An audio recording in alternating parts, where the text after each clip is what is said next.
தண்ணி சேர்த்து மூடி போட்டு வேக விடலாம். இப்போ காலிஃப்ளவரும் பொட்டேட்டோவும் கொஞ்சம் வெந்துருச்சு. இப்போ பட்டாணி ஆட் பண்ணிக்கலாம். பட்டாணி ஆட் பண்ணிட்டு இப்போ நல்லா கிளறி விடலாம்.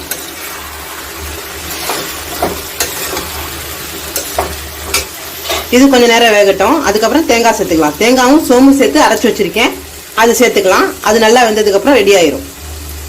தேங்காயும் சோம்பு சேர்த்து இப்படி அரைச்சி வச்சிருக்கேன். இப்போ இதை ஆட் பண்ணிக்கலாம். ஆட் பண்ணிட்டேன் தேங்காயும் சோம்பும். இப்போ நல்லா கிளறி விட்டு மூடி போட்டு வேக வைக்கலாம். நம்ம கிரேவி நல்லா ரெடி ஆயிடுச்சு. இப்போ ஃபைனலா வந்து கொத்தமல்லி தூவிக்கலாம்.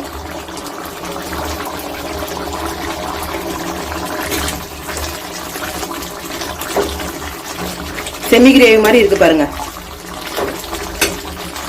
ஃபைனலா நம்ம கிரேவி இப்படிதாங்க இருக்கு. இதை வந்து நீங்க ட்ரை பண்ணி பாருங்க.